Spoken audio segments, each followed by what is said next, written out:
Assalamu alaikum wa rahmatullahi wa barakatuh. Today we'll continue with the story about my journey within the religion of Islam. So, I have been born a Muslim, of course, and like many Muslims, we go through a journey within our religion, okay, where we develop various inclinations and understandings as human beings walking along this path of, of Islam. And why I started this series, so to say, is because a lot of people talk about how they came to Islam and their journey towards Islam, and very few people talk about being a Muslim and what are some of the challenges and also some of the realizations that one comes to within Islam. And of course, everyone has their own personal journey and their own experiences. So these are mine. Okay, so last time I said that I battled with the concepts of gender roles and marriage within Islam.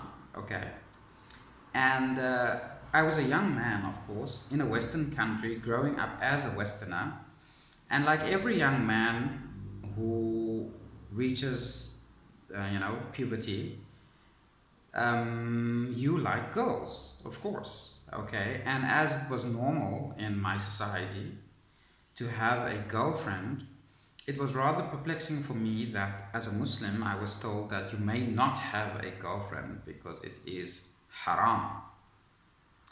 So that was something I needed to try to figure out. Why was it haram? Okay, first of all. And if it was haram to have a girlfriend, and especially once you get a bit older, you start to wonder then, how do people get married in Islam? Like, how are people supposed to get married? Because in the context of Western culture, what normally happens, okay, around you, both for most Muslim people and Christian people, and in general, people who do get married, they usually marry their girlfriend. What I mean, you have a high school sweetheart, or you meet someone at college, or you meet someone at work, and that's usually the person that becomes your wife. Okay, people meet somewhere. So in the Cape Town culture where I come from, okay, people very rarely marry within their own families. It's not that common. Okay, amongst some Indian people, people from Indian origin, they tend to want to marry their first cousins, and repeated marriage with in that way from generation to generation obviously causes genetic problems. That's a scientific fact. I'm not trying to be derogatory in any way, but it is a fact. But by and large, within the South African Muslim context and culture, with the majority of Muslims, people meet other people in gatherings. You know, either they are at, you would meet a girl at a wedding, okay, or you would know her from school, or you would know her from within the community, and you would be generally allowed to talk to the girl freely without there being any connotation of marriage whatsoever, because no one sort of in the modern Western context and in the culture, the Muslim culture that exists for many Westerners, at least who have been in the Western world for a long time. I don't mean those people who have recently immigrated. And for people like us, South Africans, nobody generally expects that just because you're talking to a girl, that must mean you like her or you want to marry her. That's not generally the kind of belief around things, okay? So in your lifetime, in the South African Muslim context, you would know lots of girls, you talk to lots of girls, most of them you wouldn't like really, to be frank, and you might like one or two or three girls, but you probably won't consider them for marriage. And then you might meet a girl that you really like, and then you will sort of court her for a while. Some people court for years, because they are not being allowed to marry, at least at that point. Because some parents have restrictions on marriage, right? They say, okay, you can get married, but after you finish your master's degree or whatnot. Okay, anyway, so they end up courting for years. But they court in general. They don't get married and then court. They just court. And then everyone accepts that they are courting. Nobody seems to mind. And then eventually, after a year or 2 years, they have a wedding and they get married.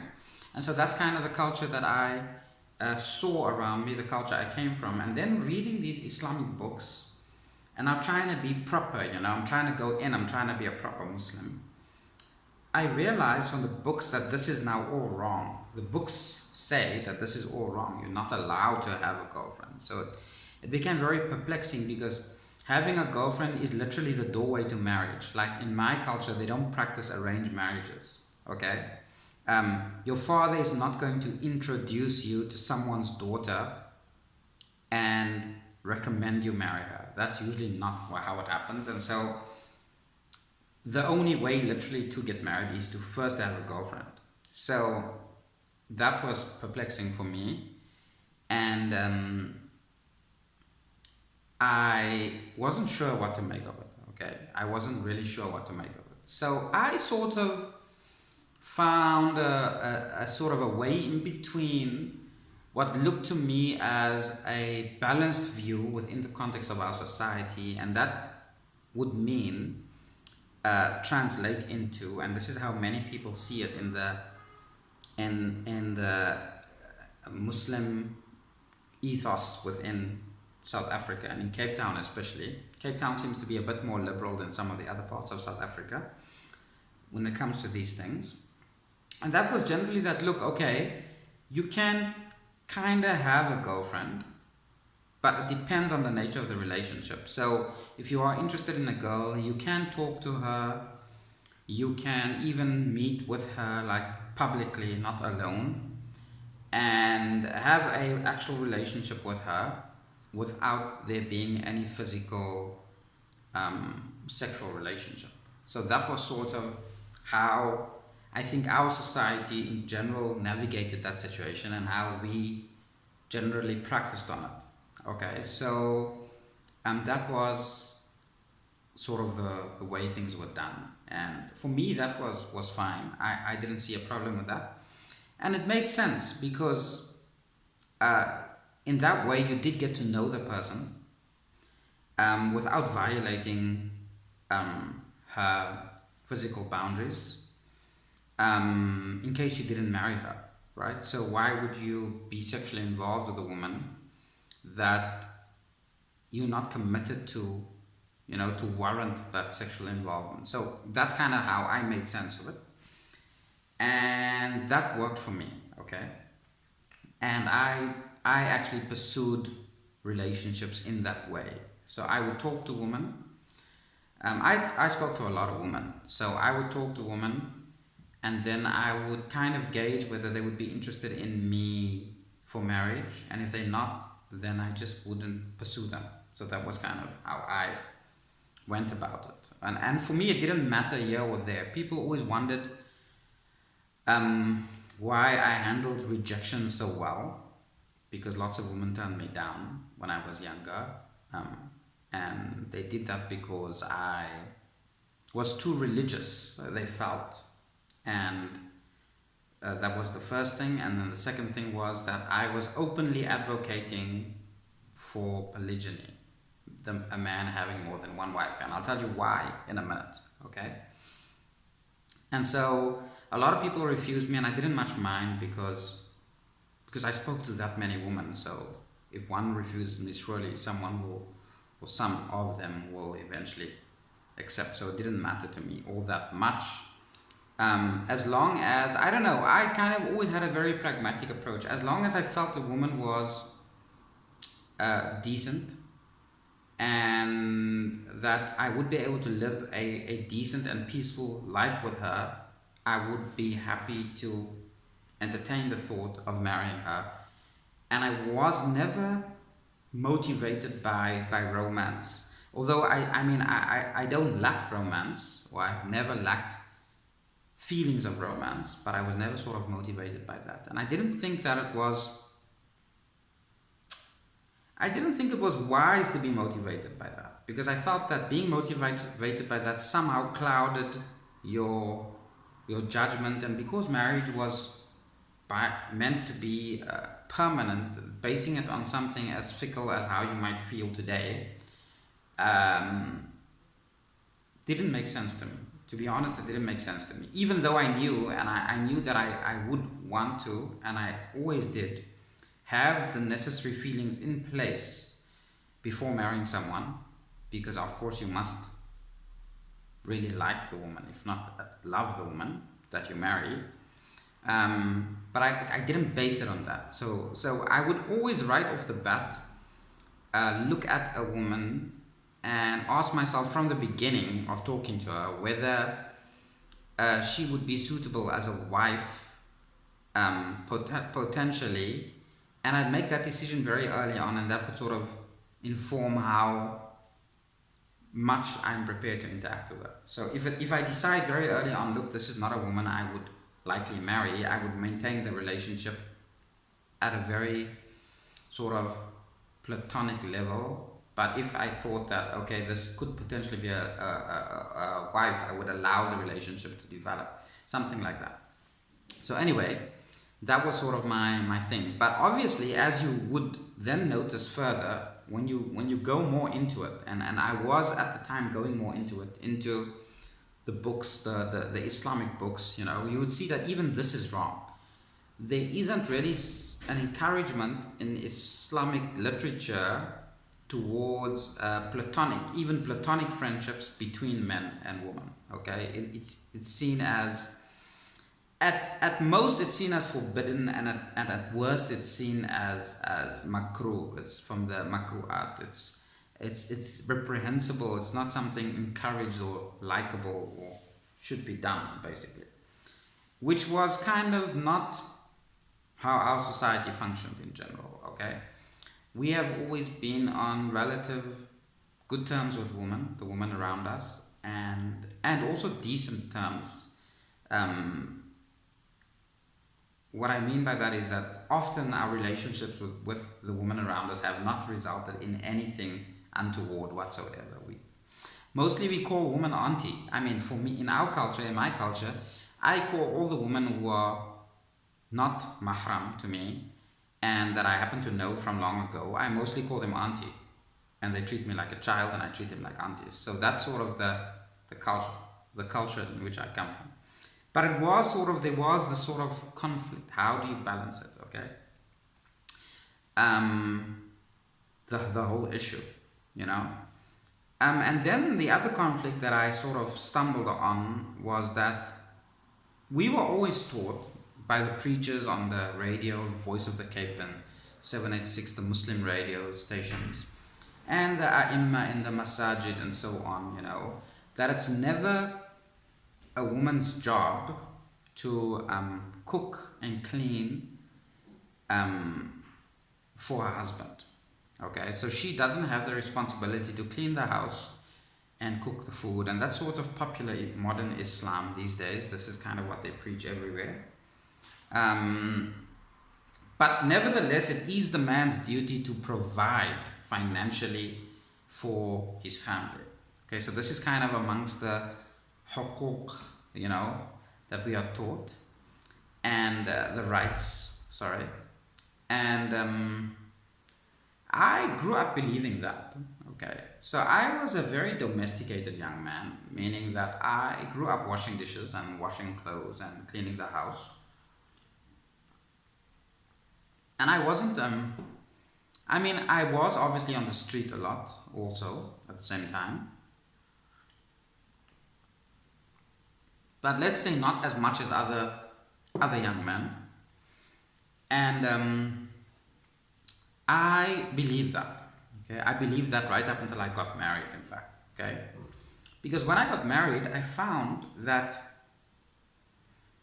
I was working, okay, full time. I was studying part time, and then I would come home and clean the house and occasionally cook.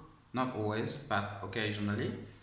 And I would basically generally keep the house clean and spend my weekends cleaning the house. Um, and then continue in that vein because I thought, okay, that's what a good Muslim husband should do. And it turns out that that is not practical. Okay, it's not practical when we say that a man should be the breadwinner. Because if the man is being the breadwinner, okay, and ladies think about this, especially Muslim women, okay, think about this carefully because many Muslim women are not desirable for marriage because of these kinds of things they believe, okay? Because they want to get married and be little princesses, okay, in a castle and not do any housework and not contribute in any way positively to the family. And some of them don't even want to look after their own children because also they are taught that it's the right of the wife to have servants, and the husband must provide that for her. So these are the things they teach within the Islamic jurisprudence and the fiqh, which are, okay, might have worked in a rich trading society like the early Meccan society for the Quraysh, and they had slaves and women were kept indoors and whatnot, okay? But it doesn't work for the modern time. It doesn't work for the modern time because we don't have, by and large, the vast majority of men are not inordinately wealthy when they get married. They're working class people. And if they have the luxury of having a housewife to begin with, because most women also have to work to double up to bring home dual income, okay, which is another complexity also that is difficult to navigate through the lens of Islam, then it doesn't make sense that this guy now has to bust his ass, work all day, come home, cook and clean, okay, when you as the woman have been at home, okay, maybe got up at 10 or 11 in the morning, okay, watched the movie, went shopping, blah blah blah, and then the husband comes home and the house is a mess. I mean, this is ridiculous. It's absolutely ridiculous. It's actually not congruent with South African culture at all, okay? Even Christian women in South Africa wouldn't do that, okay? But for some reason the Muslims were preaching it, okay? And I think why they were preaching it was to came from an insecurity, a religious insecurity. It was to try to show that, you know what, Islam is more liberating towards women than feminism. Islam is so amazing that it gives women no responsibilities. Which incidentally isn't amazing, okay, if you want to put it that way. I'm not saying Islam isn't amazing, okay? Just so that, you know, I'm not saying that. I'm saying the idea, the interpretation isn't amazing. Because if you don't give people responsibility, if you don't give a woman any responsibility, that means she's no more than a child. And you've taken her power away from her and her autonomy away from her, and you have taken her usefulness within that relationship away from her. And she will actually become bored. Okay, so that's not advisable. Okay, that's not feasible at all. Okay, when people do live in a household, whether they be friends living together, housemates, whatever, okay, everyone has to bring their part. It's just that simple. You cannot expect a man who basically barely doesn't live there because he goes to work all day, comes home at night, leaves early in the morning, to come and clean your house, right? That you basically live in as a woman and as children, and even your children have to do chores. Everyone has to do their part because that's the nature of existence. The nature of existence is that the minute you exist, you require stuff, okay? And for as long as you're a child, you rely on your parents for the stuff you require. But when you're an adult, you no longer rely on your parents for the stuff you require. When you're a woman that marries a man within the Muslim tradition, you rely on your husband financially. But that doesn't mean that you are unreliable in other ways, meaning your husband relies on you, okay, to make his life better. Okay, but you find women these days out there, they basically marry a woman and make his life worse, not better. Okay, despite that she fulfills her purpose through the marriage. Okay, a lot of traditional women, they want kids. Okay, and they can't have kids without having a husband who provides financially for them. They can't stay home with the kids without having a husband provide for them financially. And so they must, of course, know, okay, and people have known this traditionally in all cultures, that the woman must therefore contribute in kind for what she's not able to contribute financially. And that's what people have done for thousands of years. That's how gender roles have worked. But for some reason in modern Islam, they've been saying that, hey, you know what, it's not a woman's job to do any of these things. And then you ask yourself, well, what is a job then? Okay. And then, I mean, basically the short answer is that they basically saying in some of these books, these jurisprudence books, that her job is to basically open her legs when her husband wants her. Okay, but that's reducing a woman who's supposed to be a wife into nothing more than a shuttle, you know. Any woman can do that, in other words, okay? But, I mean, the value of a wife is not just, okay, that she sleeps with her husband. But that seems to be the way the Islamic jurisprudence is sort of codified. And I'm not saying this is Islam. You got to remember there's a difference between fiqh, okay, because fiqh evolves, okay? The scholars sort of think about things and legislate things and work out things. That's fiqh, okay? Islam does not evolve. Islam is as it was, okay? That's different. So the fiqh may change. That's why you have different schools of thought, different jurisprudence, different sort of angles of looking at things. But the religion itself does not. So I want to say that I'm not being blasphemous or critical of the religion itself. I'm looking at it from the perspective of a religious tradition that has evolved certain customs and mores. Okay, and so that custom specifically does not work for the modern world. And so I sort of had problems with that early in my marriage. It was not the fault, I must say this also publicly, of course, it was not the fault of my wife. It was the fault of my education, okay? Because I'm pretty sure that had I insisted from the beginning that she cleans the house and that the house must be clean by the time I come home, that's likely what would have happened, at least some of, or half of the time perhaps, I don't know. Okay, whatever. But the point is, it wasn't something I knew to do, which is something you should be doing as a man if you are the breadwinner. Now, if you are not the breadwinner, now that's entirely different. Okay? If you are working half and half, sort of, she's a financial contributor and you a financial contributor, then by rights you should be splitting the household chores down the middle because both of you are contributing. But, and also if you're not if she's not contributing financially and she's a housewife, that also basically doesn't give you the excuse to be an absolute slobber and just like chuck your things all over the show. I mean, you should also be able to look after yourself, basically. Yeah, I mean, you should live in a way with your wife as though you were living in an apartment by yourself in the way you would have lived by yourself. It's just now you have another person living with you. So you would have ordinarily by yourself had to maintain a certain level of tidiness for yourself. So you can continue to maintain that level of tidiness as you would have done anyway were you living by yourself. So that's basically what I'm saying. But obviously, because you are now, when you're living with someone, when you're living with your wife, then you are now the financial breadwinner for her. So you're facilitating a certain lifestyle for her that she would not be able to facilitate for herself. Because frankly, no one would be able to, okay? Look, no one can stay at home and not work in real life unless someone is working for them, man or woman, okay?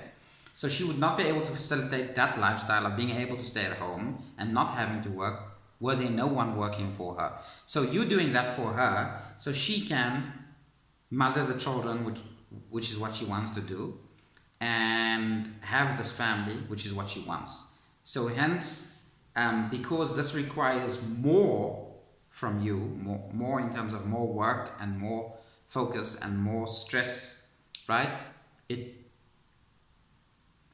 is to be expected that she would then complement your life by making your life easier. So she can cook and clean, and you no longer have to cook for yourself and clean your own house and wash your own clothes, because now you are investing the energy that you would have used in those things, right, to fulfill her lifestyle, the lifestyle that you are giving her. So that's fair, okay? And people who say that's not fair, and because women don't have to be this and that, I mean, this is just absolutely ridiculous, okay? They are not thinking in terms of the real world. Most of the people who come with these arguments, usually when it's women, it's because they are sheltered women, okay?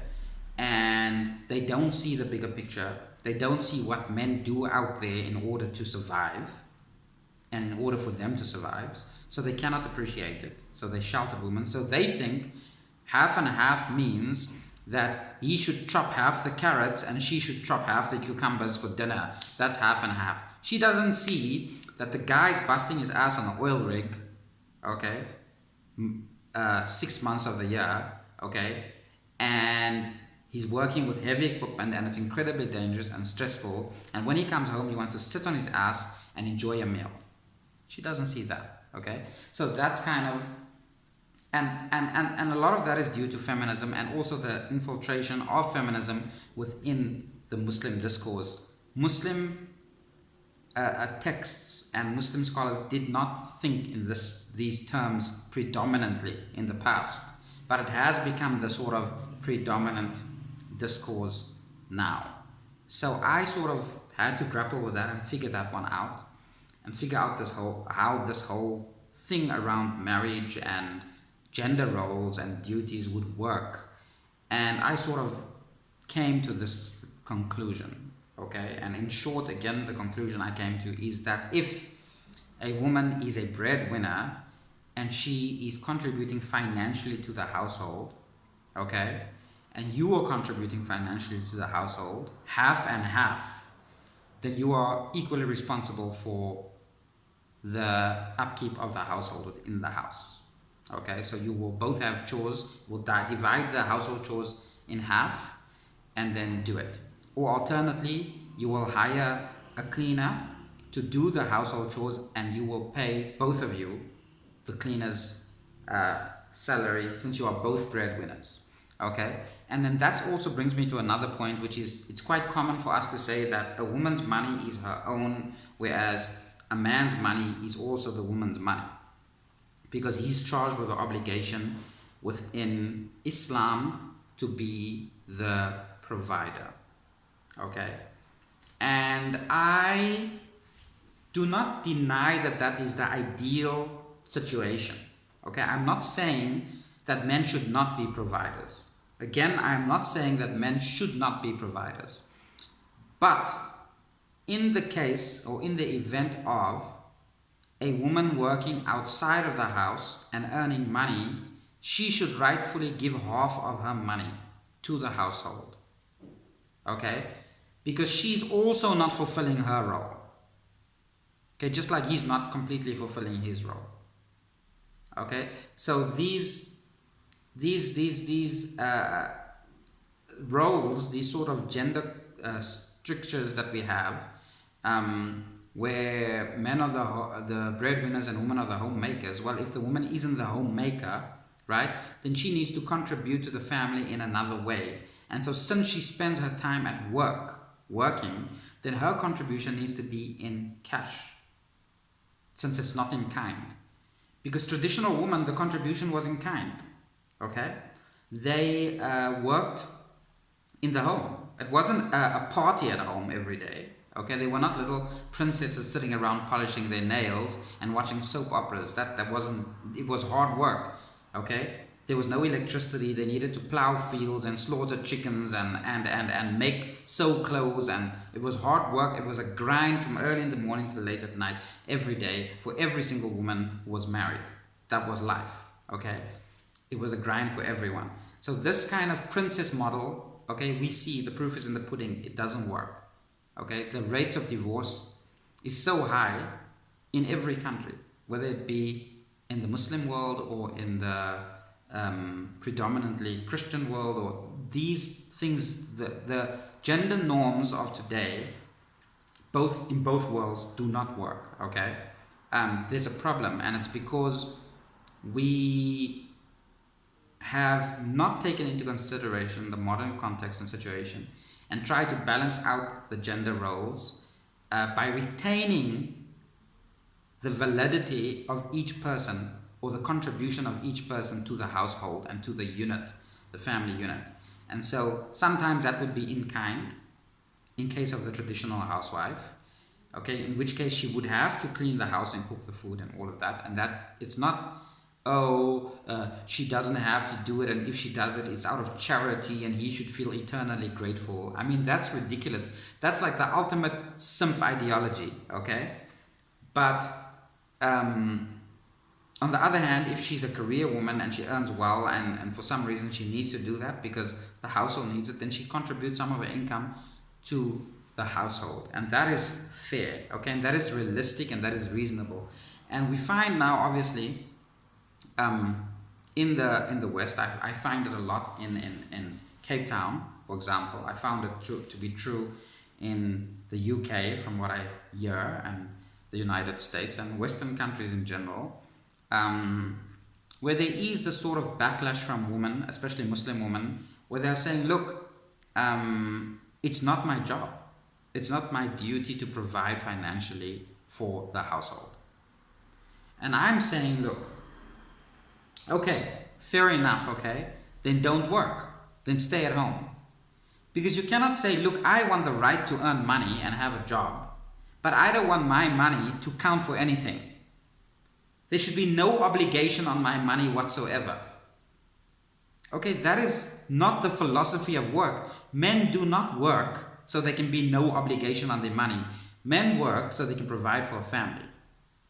Okay, men work out of obligation, not because, I want to be independent. You don't hear a man say, let me have a job so I can be independent. Okay, a man says, hey, I got to get up at 4 o'clock in the morning because I got to feed a family. That's why men work, okay? And so it's not a luxury that men have. This is a false narrative, okay? If a man could sit at home and have someone else work for him and he didn't have to work, he'd do it, okay? But he can't, because he's designated the role of breadwinner. I'm not bemoaning that, okay? He should be. But I'm saying that if a woman says that I don't want my money to count for anything because it's his job, he must provide, then don't work. Then do what women have done for thousands of years, and that is provide in kind. Okay? Make his life more convenient so that he can be more successful in his business endeavors and provide better for you. And he will be able to. I've seen that the most successful families, the wealthiest families I know, okay, within the Muslim world, is where women are housewives. And it's not surprising, okay? It's because those women help those men to be successful because they have less to worry about. Those men have less to worry. They don't have to constantly worry about their children. They don't have to come home and check on their house and see that nothing is broken and this and that and the other. Why? Because the woman is taking care of all of that. He just needs to focus on one thing. Go get the money. And so that's what I've come to realize. And I do have my textual and proof and my research in this matter. If you want to know, you can hit me up. Okay. Assalamu alaikum wa rahmatullahi wa barakatuh.